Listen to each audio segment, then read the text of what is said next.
하나님 말씀 보겠습니다. 하나님의 말씀은 시편 37편 5절에서 8절 말씀입니다. 내 길을 여호와께 맡기라. 그를 의지하면 그가 이루시고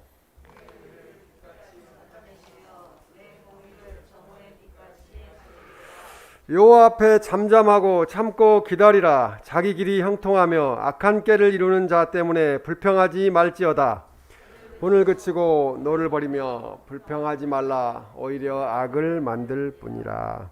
아멘.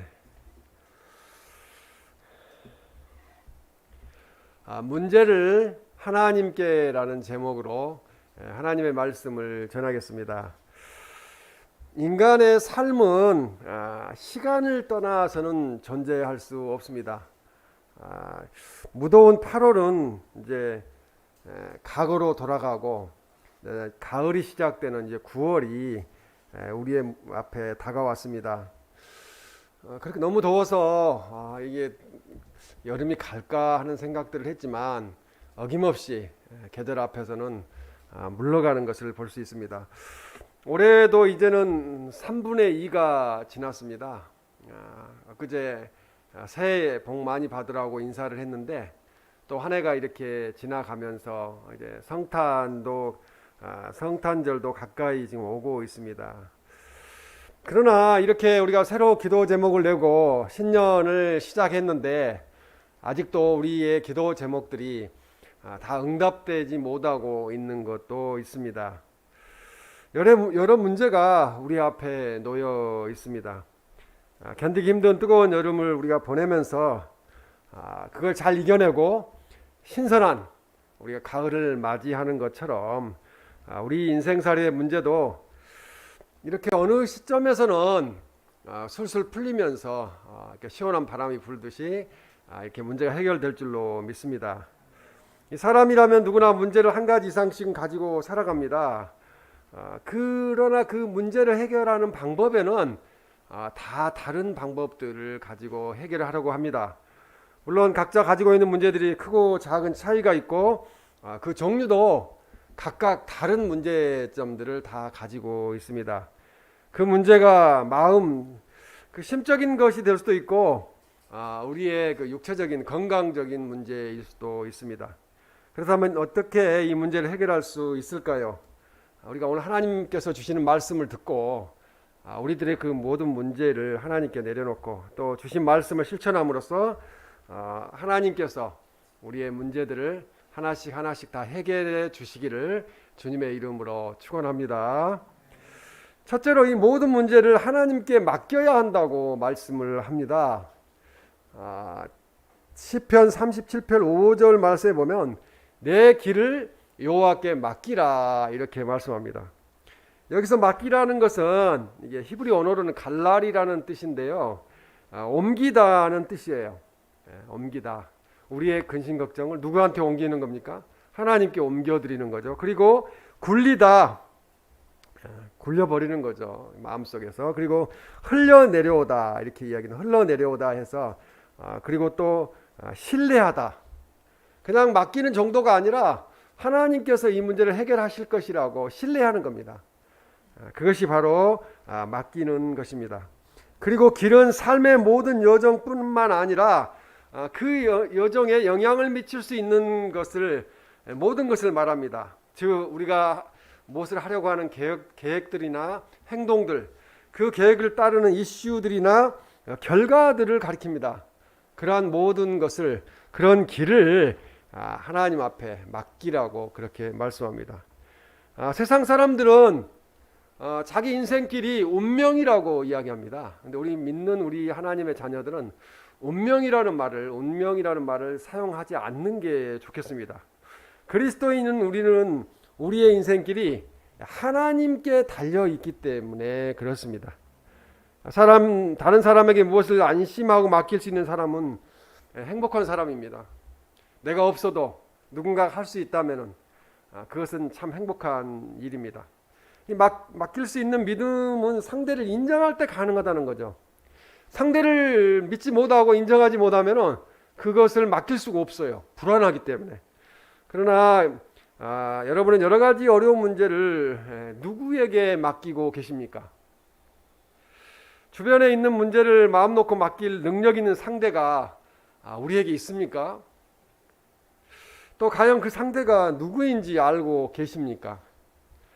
영국에 이 스트라칸 목사님이 계셨는데 어느 날 서재에서 친구와 심각한 토론을 하고 있었습니다. 그때 그 목사님의 딸이 방에 들어왔습니다. 딸은 이 줄넘기 줄이 엉망으로 엉켜 있었기 때문에 아무 말도 없이 그것을 갖다가 목사님 손에 놓아 주었습니다. 그리고 방을 나갔습니다. 그는 친구와의 이야기에 이제 목사님이 몰두하고 있었는데 자기도 모르게 앉아서 그 이제 매듭 지어진 그 줄넘기를 풀고 있는 거예요. 이야기하면서 손으로는. 그렇게 해서 다 풀어 놓았습니다. 잠시 후에 목사님 딸이 들어와서 아빠 고마워요 하면서 그 줄넘기를 가지고 깡충깡충 뛰면서 밖으로 나가게 되었습니다. 이렇게 맡길 수 있었다는 것은 그 전에도 줄넘기가 이렇게 꼬였을 때 아빠한테 갖다 주면은 아빠가 그걸 풀어서 다 해결해 줬다고 볼 수 있는 거죠.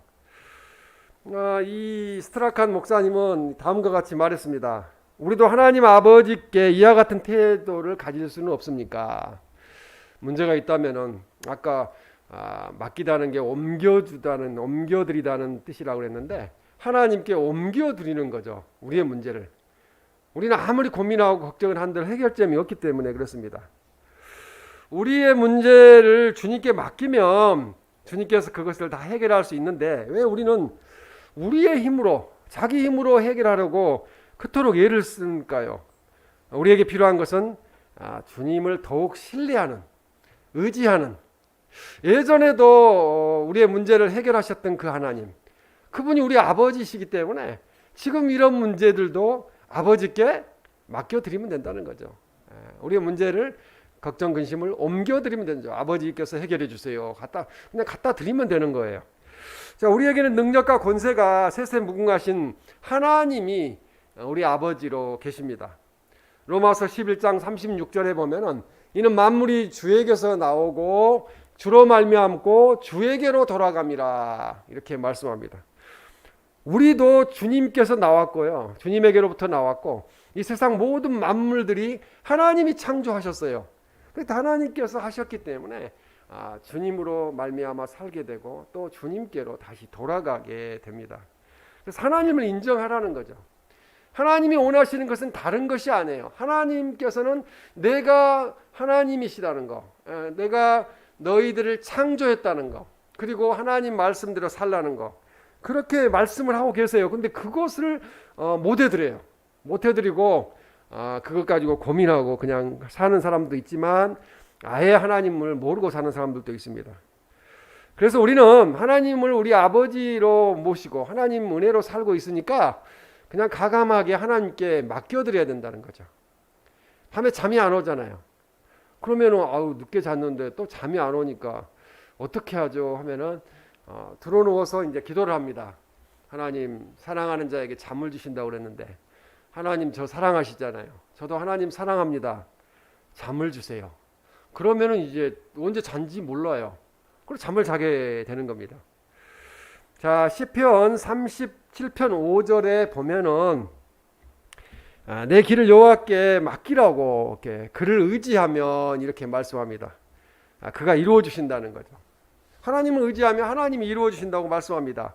전지전능하신 하나님께 모든 문제를 해결해 주실 것을 믿고 맡기는 삶을 사시기를 주님의 이름으로 축원합니다.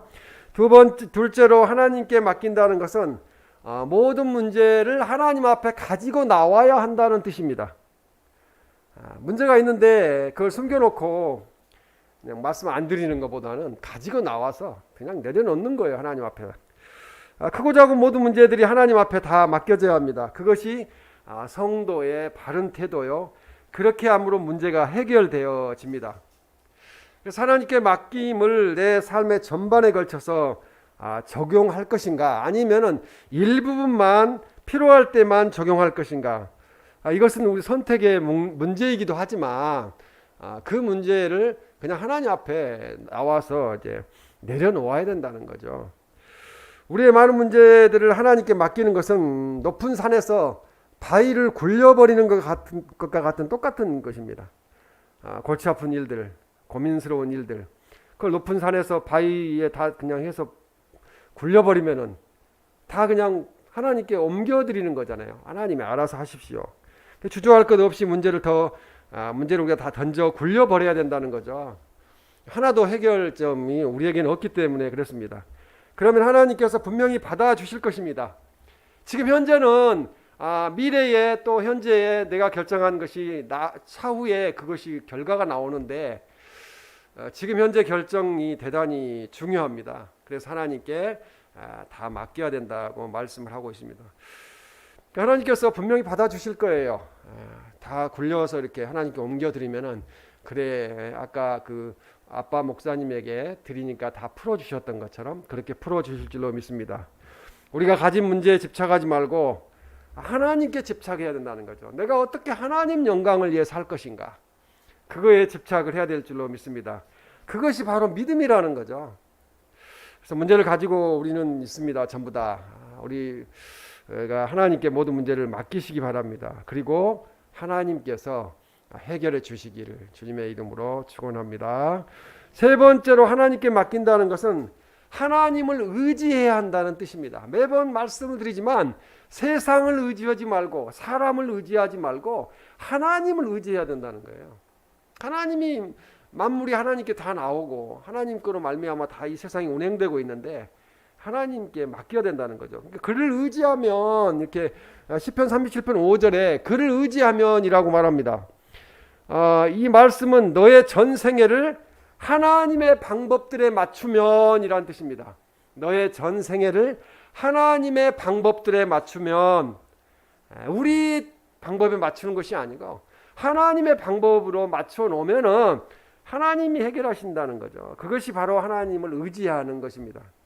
어려운 시대, 지금은 악한 시대이고요, 불공평한 시대이고 환난과 이 역경이 끊임없이 닥치는 시대입니다. 끝까지 인생을 긍정하고 하나님이 함께 계심을 믿고 의지해야 된다는 거죠. 이 세상의 사람은 의지할 대상이 없습니다. 세상이 온통 불성실하고 온통 악을 행하고 수단과 방법을 가리지 않는 시대이기 때문에 그래서 우리는 세상 사람들과 같이 살지 말고 오히려 반대로 성실과 믿음으로 빛을 높이 비추어서 아름다운 삶의 모습, 그리스도인이라면 이렇게 살아야 된다. 하나님의 자녀이기 때문에 우리는 당신들하고 다르다 하는 것을 보여줘야 합니다. 빛을 이길 수 있는 어둠이 없듯이 희망을 이길 수 있는 절망은 없다는 거죠. 희망을 가지게 되면 절망하지 않습니다. 현실에서 하나님을 바라보면 희망이 있지만 현실에서 문제를 바라보면 절망밖에 없습니다. 그래서 하나님을 의지하고 하나님을 바라보아야 합니다. 절망은 하나님과의 포옹입니다. 절망 가운데서 하나님을 만나게 돼요. 희망이 있고 막 잘 나갈 때는 하나님을 안 만나게 되는데 이렇게 절망 가운데 있을 때 뒤로 물러설 곳이 없을 때 하나님 나 이제는 더 이상 물러설 곳이 없어요. 하나님이 알아서 해 주실 줄로 믿습니다. 거기에 이제는 하나님과 포옹이 이루어지고 하나님 품에 안길 수밖에 없기 때문에 하나님이 이제 그 문제를 해결하시기 시작하십니다. 희망은 또 하나님과의 입맞춤이라는 거예요. 하나님을 만나는 거죠. 희망을 가지고 내가 지금은 소망이 없지만 희망이 없지만 나는 하나님의 자녀가 아닌가.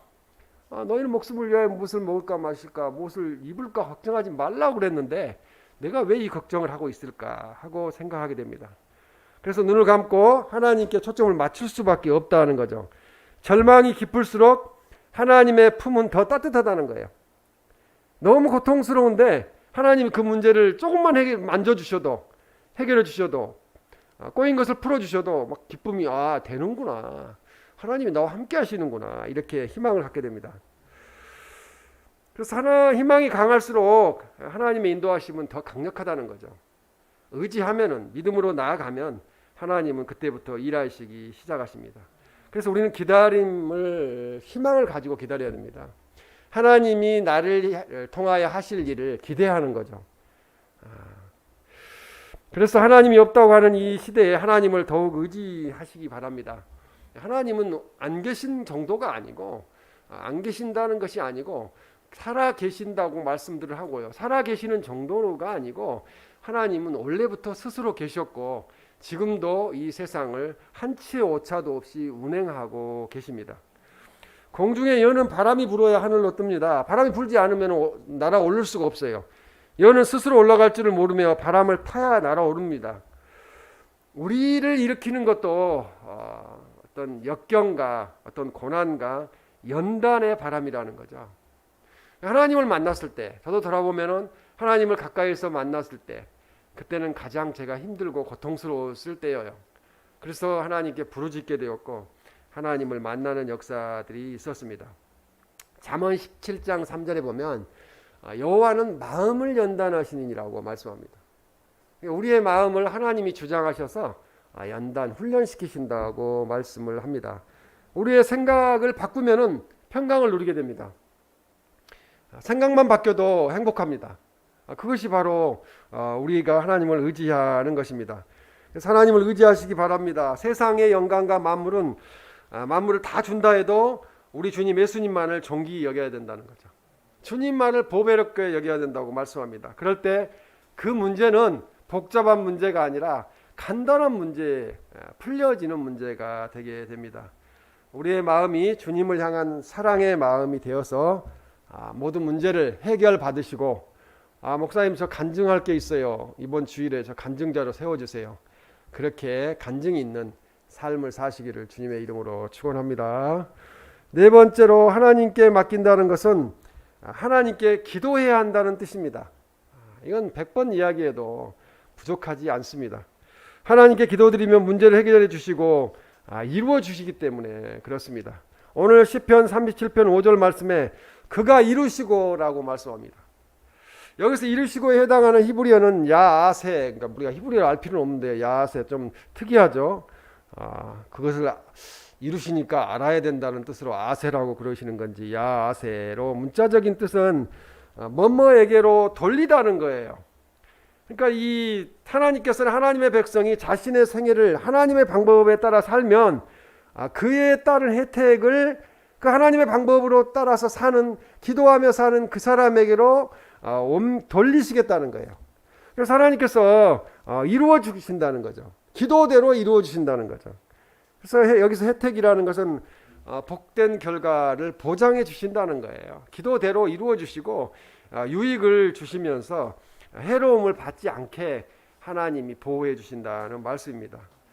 기도는 문제를 해결하는 열쇠입니다. 근데 기도 드리는 게 쉽지 않아요. 기도 드리는 거 어렵습니다. 왜 그렇습니까?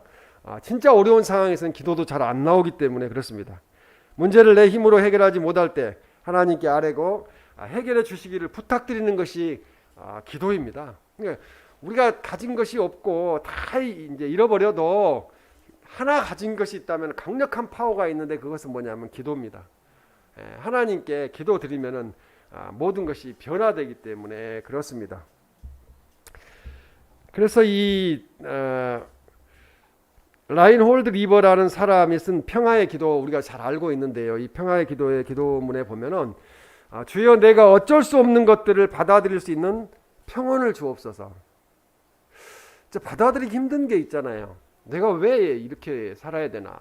받아들일 환경을 보면은 난 도저히 이걸 받아들일 수가 없어 이런 생각을 하는데 그걸 받아들일 수 있는 평온을 달라고 기도하고 있습니다. 또한 변화시킬 수 있는 것들을 변화시킬 수 있는 용기를 주옵소서라고 말씀합니다. 어떤 것이 변화시킬 수 있을까? 그런 용기를 하나님이 주셔서 우리가 용기를 얻는다면은 무엇이든지 할 수 있기 때문에 그렇습니다. 인생에서 일어나는 어쩔 수 없는 문제는 우리가 가슴을 열고 받아들여야 됩니다. 내가 이것이 나에게 현실이구나. 그래서 아무리 원망해도 소용이 없다는 거죠. 원망을 해도 소용이 없어요. 그래서 현실을 받아들일 수 있는 용기를 가져야 한다고 말씀합니다. 또 우리가 변화시킬 수 있는 거, 우리가 할 수 있는 일은 우리가 하면 돼요. 하면서 하나님께 기도를 해야 됩니다.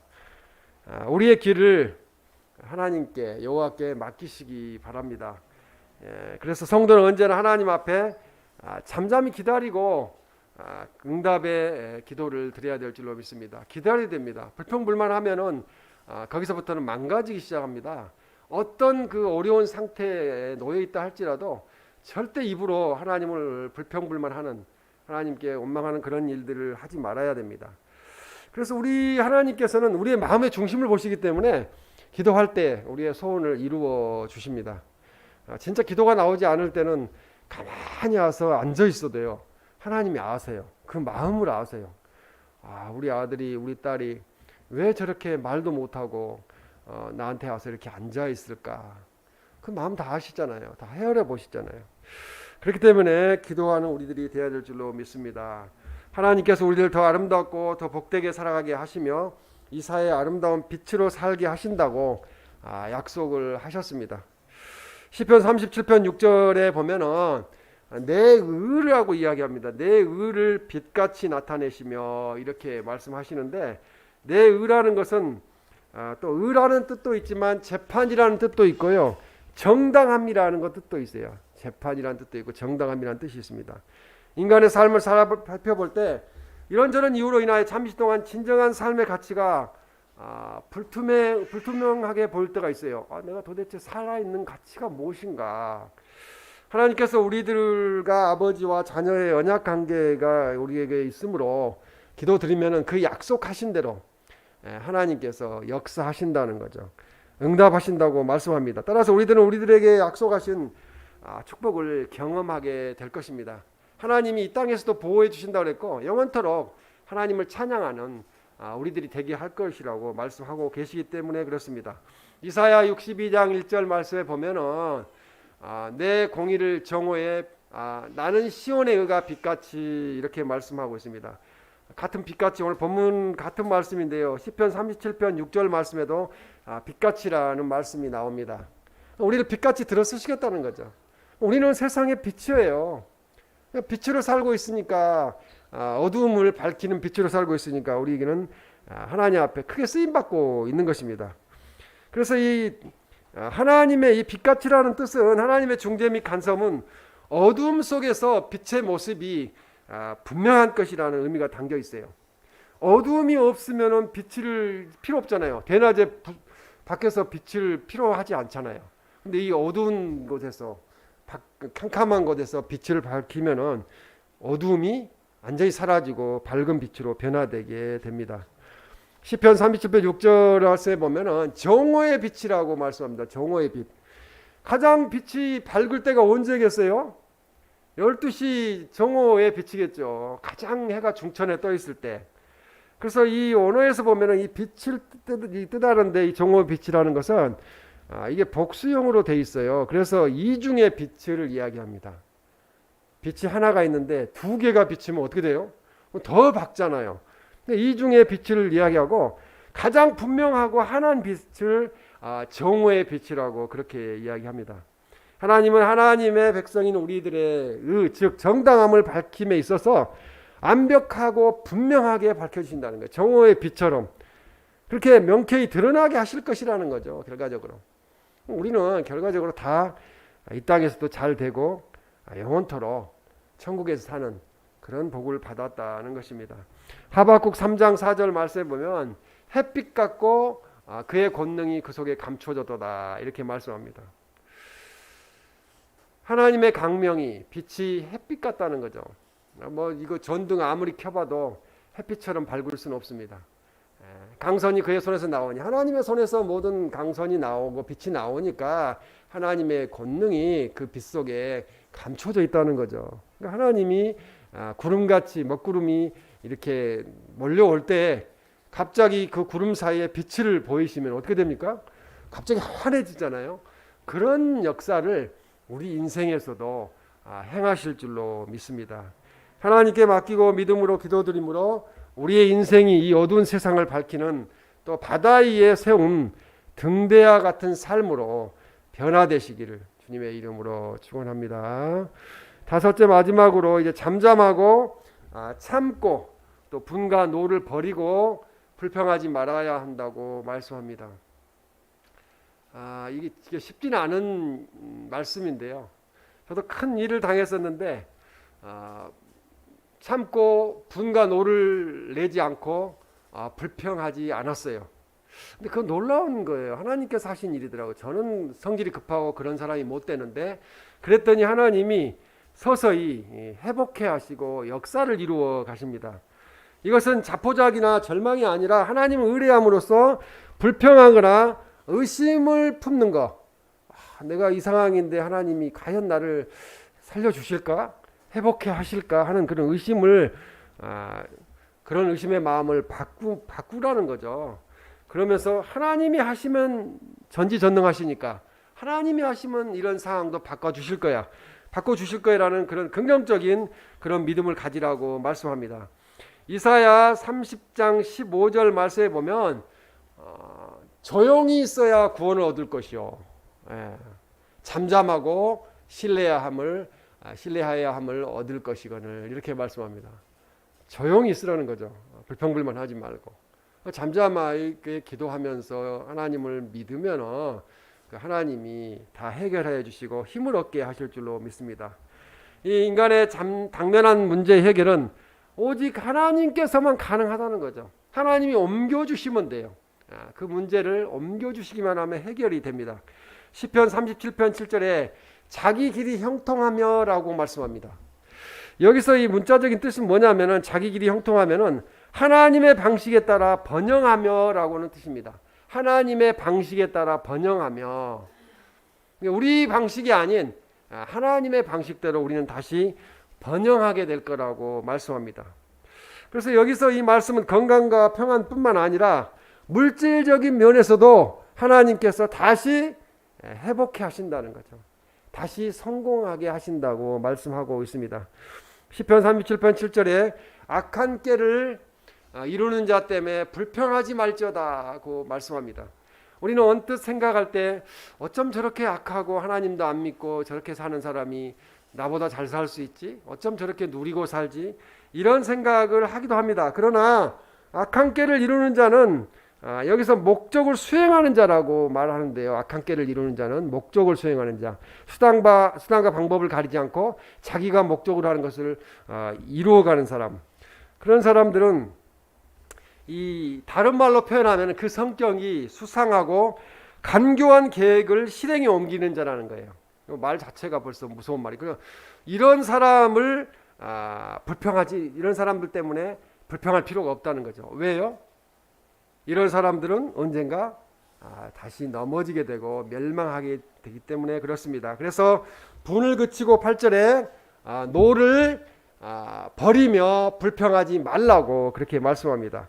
악인이 수월하게 악한 계획을 실행에 옮기고 있을 때 분노하고 불평하지 말고 참고 기다리면 하나님께서 나에게도 기다림의 그 축복을 주셔서 모든 역사를 이루어 가신다고 말씀합니다.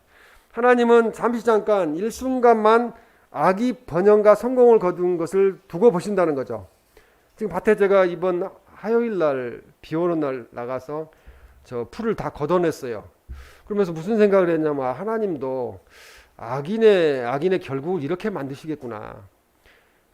풀이 악인과 비슷하잖아요. 이 작물을 자라는 걸 방해하니까. 그런데 언젠가 딱 시간이 되면은 그냥 지켜보고 있다가 싹 걷어내버리는 거예요. 가서 다 긁어내는 거죠. 다 뽑아내버리고. 그래서 결국은 악인은 그렇게 멸망하게 될 것이라고 말씀하고 있습니다. 시편 37편 8절에 오히려 악을 만들 뿐이라 이렇게 말씀합니다. 분을 내고 노를 내며 불평하는 것은 악을 만들 뿐이라는 거죠. 일순간적인 악인의 번영과 성공을 볼 때 분을 품고 노하거나 불평하지 말아야 할 까닭이 악을 만들 뿐이기 때문이라는 것이죠. 그와 같은 악한 흥분 상태로 말미암아 자신도 동일하게 어느 사이엔가 빛의 자녀인데 악한 사람으로 변화되어 있다는 거죠. 그게 물들어간 거죠. 그래서 악인의 진영에 들어가게 되는데 그런 일이 있어서는 안 된다는 것입니다. 사람마다 문제가 있고 인간이기에 죽을 때까지 문제를 가질 수밖에 없습니다. 동물에게는 문제가 없어요. 동물들은 그냥 아무 생각 없이 삽니다. 가령 동물에게 공부를 해야 된다는 문제나 또 결혼 문제, 가족관계의 문제, 또 갈등의 문제가 있다면 세상은 더 복잡해지겠죠. 그러나 그렇지 않다는 거죠. 동물들은 노후에 어떻게 살까 걱정하지 않습니다. 하나님이 다 먹여주세요. 오직 인간에게만 이런 문제들이 존재합니다. 이러한 문제가 왜 생기냐고 이제 불평하거나 원망하지 말라고 그렇게 말씀하고 있습니다. 불평하는 것은 하나님이 싫어하신다는 거죠. 우리 자녀들도 우리 앞에서 감사하면 좋지 불평하면 싫잖아요. 그죠? 이렇게 키워놨더니 불평불만만 하는구나. 우리의 행복을 파괴하는 많은 요인들은 단순하고 작은 이유 때문이라는 거죠. 말 한마디. 그것 때문에 행복이 파괴되기 때문에 그렇습니다. 우리가 작은 문제에 분노하고 불평해서 행복을 쉽게 잃어버리게 될 때가 있다는 사실을 우리는 기억해야 됩니다. 감사할 때, 은혜 아니면 살 수가 없다고 고백할 때 우리는 기쁨을 회복하게 될 줄로 믿습니다. 잠언 17장 22절에 마음의 즐거움은 양약이라도 심령의 근심은 뼈를 마르게 하느니라 이렇게 말씀합니다. 문제를 만났다면 제일 먼저 분과 노를 그치고 불평하지 말고 하나님 앞에 내려놓아야 된다는 거죠. 하나님 앞에 굴려드려야 된다는 거예요. 옮겨드려야 된다고 말씀합니다. 하나님의 인도는 조용하고 차분하시고요. 지나고 보면은 하나님이 이래서 그때 그렇게 하셨구나. 그 고백이 그 간증이 나오게 됩니다. 하나님은 문제를 다급하게 일을 처리하지 않으신다는 거죠. 그런데 세상 돌아가는 일은 대부분 어떻습니까? 빨리빨리해요. 급해요. 세상을 따라가려면 이게 서둘러야 한다는 거죠. 약삭빠르게 꾀를 부려야 세상을 살아가는다고 이야기를 하고 있습니다. 그러나 성공의 비결, 그리스도인들의 삶의 비결은 그 세상 방법과는 반대라고 볼 수 있겠습니다. 잠잠하라는 거죠. 인내하라고 말씀합니다. 잠잠해야 할 이유는 하나님의 세미한 음성을 듣기 위해서, 하나님의 인도하심을 받기 위해서 잠잠해야 됩니다. 시편 73편 24절에서 26절 말씀해 보면 주의 교훈으로 나를 인도하시고 후에는 영광으로 나를 영접하시리니 25절에 주 외에 누가 내게 있으리요 주밖에 내가 사모할 이 없나이다. 26절에 하나님은 내 마음의 반석이시요 영원한 분깃이시니라. 하나님이 우리의 반석이 되시기 때문에 하나님만 사모해야 되고요. 하나님의 이 세상에 그 무엇이 우리에게 있어서는 안 된다는 것입니다. 문제가 생기면 어떻게 왔는지, 또 어떠한 의미를 주는 것인지, 나에게 왜 이런 문제가 생겼을까? 저는 어떤 문제가 왔을 때 뒤돌아보면요, 문제가 있었어요. 30년 전에, 20년 전에, 10년 전에, 아니 몇 달 전에 그렇게 하지 말았어야 되는데 그걸 뒤돌아보게 됩니다. 그래서 너무 그건 감사하죠. 문제점을 파악하게 되니까. 문제점을 파악하게 되면 문제를 해결해 나갈 수 있는 방법이 생기는 게 아니겠습니까? 그래서 문제는 시간이 지나면 해결해 주는 것도 있기 때문에 견디기 어렵지만 우리는 참고 기다리면 하나님이 하나씩 해결해 가십니다. 문제가 있으면 그 문제를 참으로 이겨내시기 바랍니다. 벤자민 프랭클린은 인내를 지닌 사람은 그가 원하는 것을 가질 수 있다고 말했습니다. 이 100세를 산 사람이 장수의 비결을 묻는 기자의 인터뷰에서 이렇게 이야기를 했는데요. 나는 절대로 담배를 피우지 않았고 나는 절대로 가식을 하지도 않았습니다. 나는 일찍 자고 아침에 일찍 일어났습니다. 라고 대답을 했습니다. 기자가 그럼 당신처럼 산 사람이 많은데 그들은 왜 오래 살지 못하고 다 중간에 죽었습니까? 라고 질문을 하니까 이 지혜로운 노인이 대답하기를 그 이유는 그 사람들이 그렇게 그것을 계속 매일 오랫동안 지속하지 않았기 때문이라고 말합니다. 잠깐 그 사람들은 그렇게 일찍 자고 일찍 일어나고 또 술 담배 하지 않고 이렇게 살았지만 그것이 계속되지 못했다는 거죠. 근데 이 100세 넘은 노인은 계속 실천했다는 거예요. 매일 삶 속에서. 그래서 그렇게 오래 살았다고 고백하고 있습니다. 이 성경 말씀에 보면은 인내해 가지고 성공한 사람들이 있고요. 인내하지 않아 가지고 실패한 사람들이 있습니다. 그 말씀이 성경 말씀이에요. 바쁘고 험한 세상살이와 여러 가지 문제 우리가 쫓기고 지쳐 있습니다. 우리 생각을 바꿔보시기 바랍니다. 인내하는 걸로, 하나님을 의지하는 걸로 바꿔보시기 바랍니다. 그리고 하나님께 다 맡기시기 바랍니다. 그냥 맡기시고 자는 거예요. 부도 맞고 와서도 그냥 나는 어떻게 할 수 없어요. 뭐 그냥 잠이나 자야죠 하고 자는 거죠. 뭐 그리고 하나님 앞에서 잠잠히 참고 기도하리면서 기도를 하시기 바랍니다. 풍부한 영적 평안을 하나님께서 분명히 우리에게 주실 것입니다. 평안은 인간이 영원히 갈구할 것이라는 거죠. 그래서 저는 항상 이렇게 축복할 때 건강하시고 평안하시라고 기도를 축복합니다. 왜 그렇습니까? 건강과 평안만 있으면 다른 것은 문제가 되지 않기 때문에 그렇습니다. 예수님은 죽으신 지 사흘 만에 부활하신 다음 제자들이 궁금했어요. 그래서 궁금했기 때문에 이렇게 말씀하셨습니다. 요한복음 20장 19절에 보면은 너희에게 평강이 있을지어다. 보시자마자 그렇게 말씀하셨어요. 평안이 있을지어다. 제자들에게 평안을 심어주신 거죠. 주님이 돌아가셨기 때문에 십자가 못 박혀 돌아가셔가지고 부활하신 걸 몰랐기 때문에 되게 불안했어요. 그때 오셔서 너에게 평강이 있을지어다. 내가 살아났다. 이렇게 말씀하신 거죠. 우리에게는 이 세상 거 다 없어도 천국에 소망이 있습니다. 어차피 천국 갈 때는 다 못 가지고 가는데요. 우리의 목적지는 이 세상이 아니라는 거죠. 우리의 목표는 이 세상이 아닙니다. 저 천국에 있다고 말씀합니다. 늘 천국을 우리는 기다리면서 살아야 됩니다. 하나님만을 사랑하고 그 문제를 다 맡기고 잠잠히 기다릴 때 우리가 해결하지 못하고 힘든 모든 문제의 짐을 주님이 대신 져주신다는 거죠. 십자가에서 이미 주님이 지셨어요. 죄악의 짐을 다 해결하셨습니다. 시편 55편 22절 말씀에 보면 내 짐을 여호와께 맡기라. 그가 너를 붙드시고 의인의 그리스도인의 요동함을 영원히 허락하지 아니하시리로다. 영원토록 우리를 흔들리지 않게 붙들어 주신다고 약속하고 계십니다. 모든 문제를 하나님 앞에 가지고 나와서 하나님을 의지하고 기도드리며 잠잠하게 참고 기다림으로 모든 문제가 해결되고 잃어버린 것을 다시 회복하고 건강과 평안을 회복하시기를 주님의 이름으로 축원합니다. 아멘.